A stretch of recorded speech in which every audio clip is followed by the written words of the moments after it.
such a fun project. So please utilize your creativity and your understanding of literacy and the things that we're reading. So anyway, everyone does something completely different. This is all for you to give me something fun to work with. And what's really nice is when you first do your rough draft, your peers will start to interact and go, dude, you should do this. This would be cool too. And what about that? Or I really like this. So you start to see that your peers are feeling it too. And sometimes, let's be honest, peers just kind of take our ideas because they're so good, all right? Or maybe vice versa. And that's okay, right? We're trying to we're trying to inspire each other to really say, wow, man, I would have never thought that way or thought that. I'm trying to break us open from what we're going to be doing, which is the research paper at the end, and really kind of just say, I can do this. I can be wild and weird and fun with my writing. All right, I've had students do it in code. Of course, at some point they have to talk in between. Like, underneath they'll have the like the footnote, and with an asterisk or a number, and for each footnote they'll kind of dialogue it and say, okay, so in this part, the reason why I put this here is this, right? So everyone kind of does something a little bit different for that. So anyway, so keep that in mind with the narrative. It is going to be fun. It is something I want you to really feel comfortable in doing. I'm actually not judging your grammar. I don't give a fuck about your grammar, no offense. That's something we learned in elementary school. The more practice you get, the better you become as a writer. All right, there are a few things like little I's when you mean to say I as a person. Please fix those. Don't do little I's. And I know that's because when you type or you text, it like auto gives you a capital I. Just, edit your stuff. So make it legible. When I get your final paper, it's going to be your final paper. It will be perfect, great, done, deal. All right, so just keep that in mind. So again, I don't do the grammar, the spelling, and stuff like that. Google Docs or Word or whatever does all of that for you. And at this point in our level of writing, I really have faith in you that you are going to spend time editing your work, right? That's the only time you get docked, is if I'm looking at your peer or at your rough draft, and then I look at your final and I'm like, did you even try? That's the part where you're going to probably get dinged, is where, what's the next level you took it to? Did you fix these little things? So anyway, just things to consider. Again, I still want you to have fun with it. To be honest with you, the more creative you get, the less I'll even see if there were grammar or spelling things. Like, let's be honest, right? I really mostly just want the content. I just want you to get in the practice of writing. So in other words, if you do like a regular essay, that's like my teacher eye catches all those little things. But when you do something super creative, I'm like, whoa, that's great. And I kind of forget about those little things. So that's a little trick that you just learned how to manipulate me, apparently. So anyway, our next actual assignment is going to be the peer reviews. Peer reviews are pretty much just like your peer responses, but to the rough draft papers. And the rough drafts and the peer reviews, those are going to be done in Google Docs, and that's the only time we use Google Docs. Ta-da!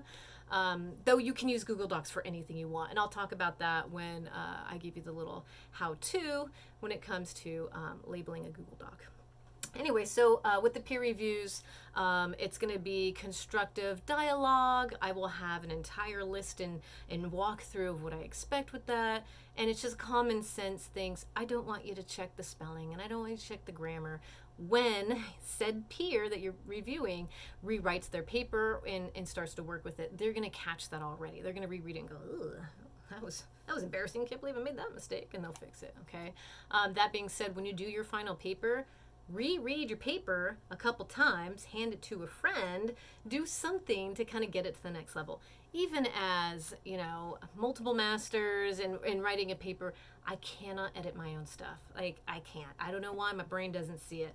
But I can edit the hell out of anything else, right? Give it to me, I'm like, nope, that's wrong, that's wrong, that's wrong. Like, my own paper, my eyeballs go blind. I don't know why that is. Because in my head, I know what I want to say, but for some reason it may not come out right. So if you need more reviews than just what your peer reviews do for actual editing and grammar, you can send it off to one of those friends, or you can ask a peer and go, hey, can you help me? Because I feel like I'm just not hitting it. You can do that outside of the regular peer review. So if that's something you feel you need.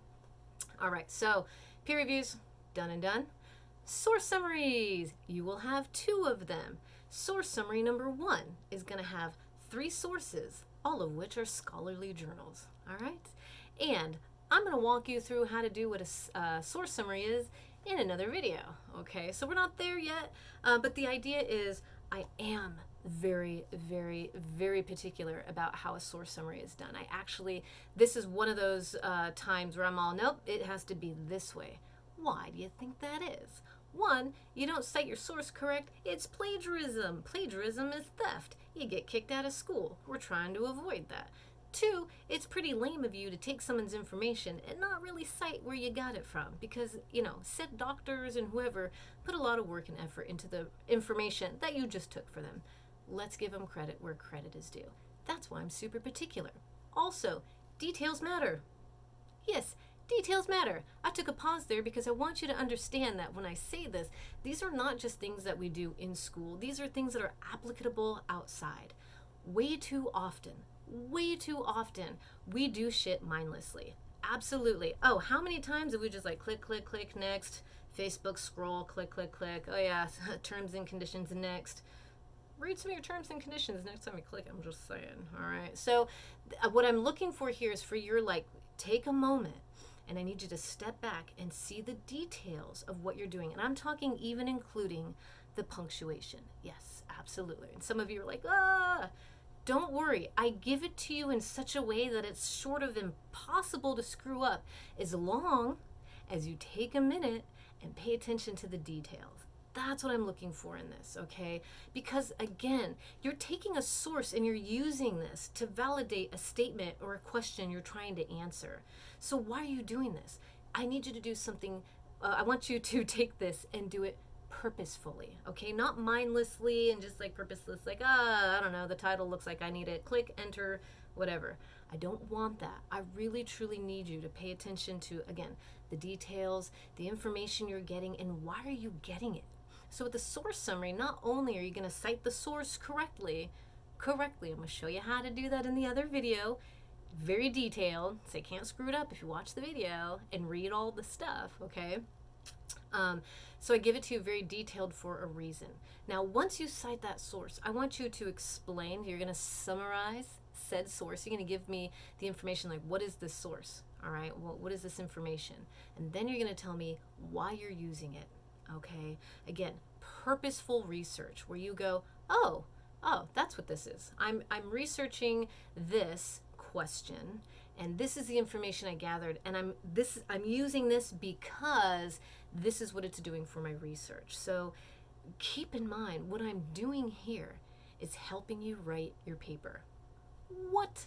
When you write about your research, when you summarize the information and explain why you're using it, you're literally writing your paper right there. So what I'm doing for you is giving you a chance to get involved with your research rather than copy and paste and take a quote and put it here.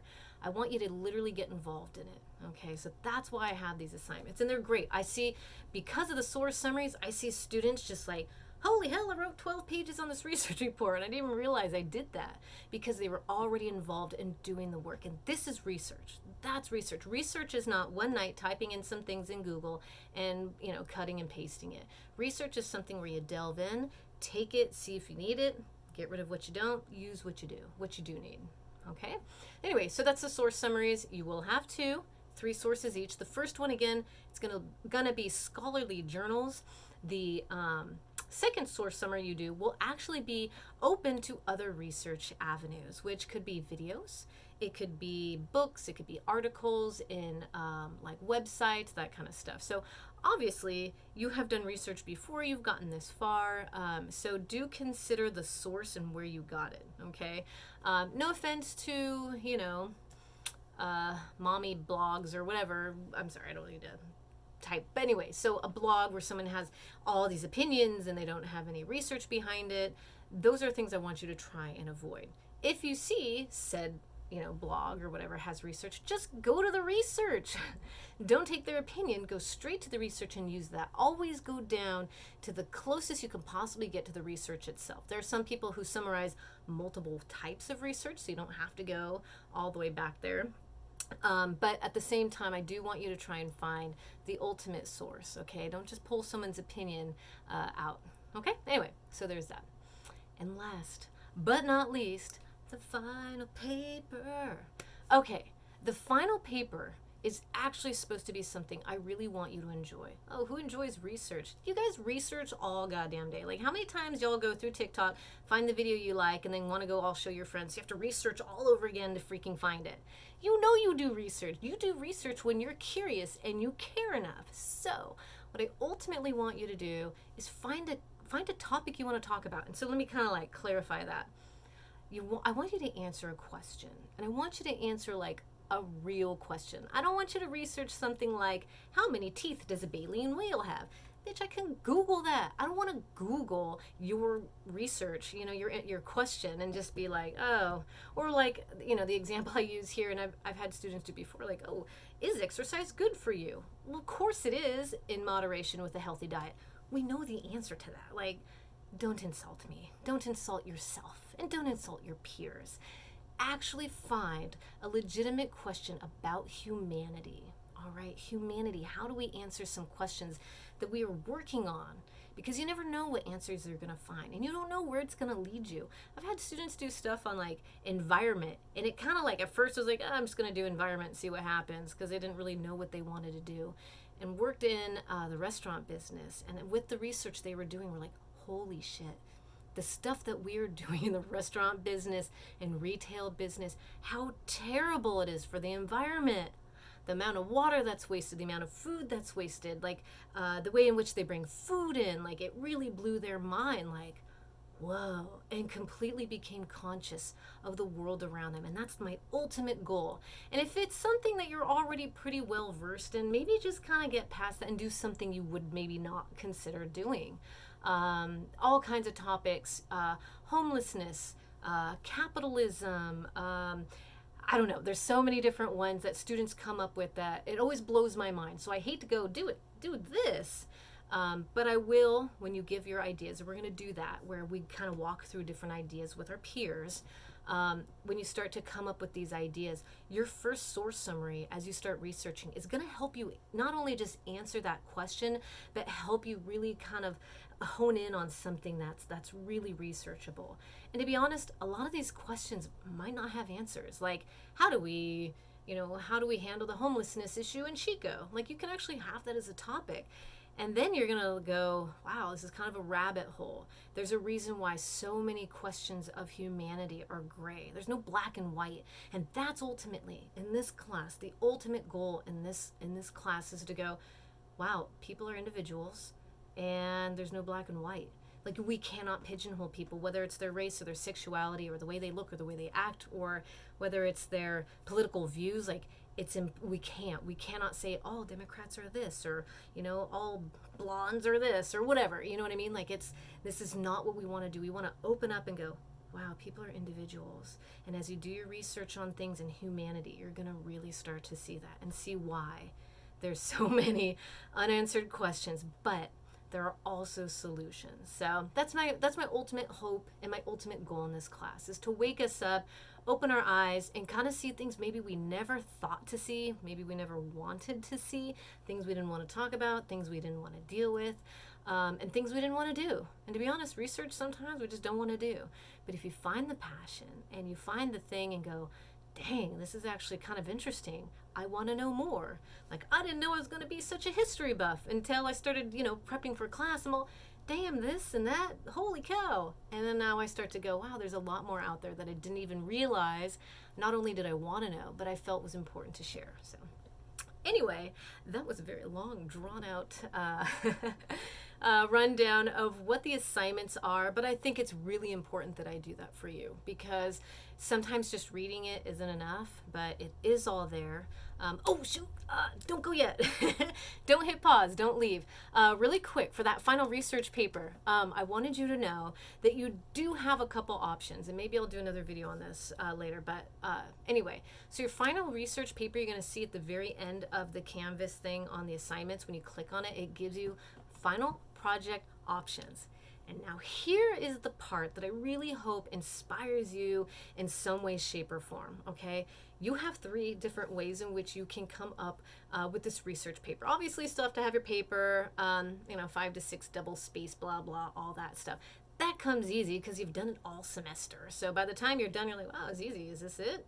So I want you to do a little bit more on this. In your final research project, you have 3 options. 1, you can just write the paper, because for you, it's easier for you to summate everything and type it and organize it. And for you, you're just like, so satisfying, right? I don't know, maybe that works for you. Or maybe you're kind of like a kinesthetic learner, like someone who needs to be out out there doing journalistic type of research. Okay, so number one, the first way in which you can write this paper is getting out into the field and doing something. Whether it's through, maybe you're a nursing student and you're curious and you want to see what's going on out there. Maybe you do something about that, and maybe that's helping you answer a question about, I don't know, the nursing crisis. I have no idea what's out there on the nursing side. Sorry, guys. But you might have more information about issues going on with nursing right now. Okay, so that's just an example. Or homelessness.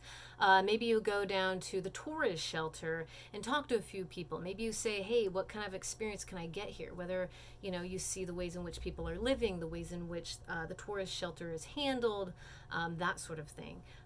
Maybe you're curious about addiction. If for some reason you have questions about addiction and you're looking for, because AA meetings right now are considered Zoom meetings, like meetings that you can watch through video, obviously Zoom, let me know. I do have some connections in that realm, and then I can help you out. So again, we're very respectful when we go into these places, whether it's homeless shelters or AA meetings or NA meetings, any of that stuff. Getting your feet wet and really hearing the actual life, not just the research that was written on a piece of paper, but actually have your feet in the situation and go, oh shit, this is real stuff, right? So anyway, these are things that I would love you to try and take a part in. But there's a lot of fires that have been going on. There's the fires that went through up in Paradise, things where maybe there's something that you can do where you're physically there. Maybe it's, I don't know, animal shelters, who the hell knows? You're going to tell me what you're going to do, and I'll go, man, that's brilliant, do that, yeah, right? I'm pretty much usually like, yeah, do that, that's great. Otherwise, I'll say, let's try another avenue. I don't know how that's going to help you, all right? Just to kind of keep you in the right direction so you don't waste time or energy or money, Ain't neither of us got any of that, right? So anyway, so that's your first option. You can be on the ground, in the field, doing the work, all right? Your next option is you can make a thing. I don't know what that thing is going to be. You are going to have to tell me. Maybe it's a video. And so this is what's really cool about online. If you do a video, you can share it with us and we all get to enjoy it, which I really do love. I've seen students do some incredible stuff with videos. Again, maybe part of that is you took video footage of some journalistic things. Always get consent, FYI. I'm sure you know this. But before you do any kind of videos, make sure you do get consent. So you can do videos, you can do music. You can actually make a physical thing. If you do make a physical thing, whether it's art, whether it's something, give it to us in a format in which we can actually see it really, really well. So if you're taking photos, if you're taking videos, anything, give us something that we can really enjoy. So whether it's a computer, I don't know. Y'all are talented on a level that I don't know. So please show what you got, do what you do, and share it with us, right? With your research. So I don't know how you want to do that. It could be anything. Even if, say, I keep bringing up the homeless thing. I don't know why. It's just like the topic of the day, I guess.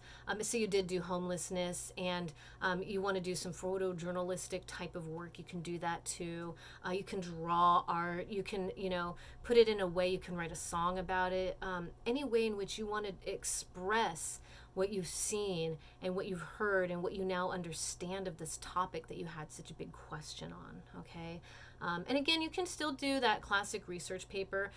Sometimes for some people, being out on the field is too anxiety ridden, and then making a thing isn't necessarily your forte. And you can do that classic research paper, which is totally fine. Sometimes just that organizing and getting it all, maybe that's your forte, and that's totally okay too. But I would love it if you pushed yourself to that next level and really attempted the first two, mostly because that's the best way to be doing research, is to really get involved in some way, shape, or form, all right? And plus, it's really cool to share the things that we've done and be like, hey, look what I did. That cool, all right? So anyway, let me go back. This is pretty much what I'm looking for throughout the class. So you can kind of see there is a lot of creative liberty. There really, really is. There are times when I just need you to hone it in and be incredibly focused. But again, these are just practices that you utilize in the world outside. It's not just for classes. These are great habits to get into as you move forward. So anyway, hopefully this was incredibly helpful for you more than anything. And again, if you didn't want to hear too much of what I had to say, you can go through read all of everything that I've posted on Canvas. So, all right, if you have questions, please feel free to email me.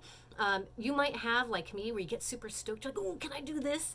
And we might not be there yet, but that's okay. Make a note. If you start getting ideas for anything right now, please write it down. Always write notes and just have it on the side somewhere and be like, notes for English class and ideas I've got. And, be able to go back to that, because that's going to be your best defense on, if you're like me, getting overwhelmed and forgetting. If I write it down, I'll remember it.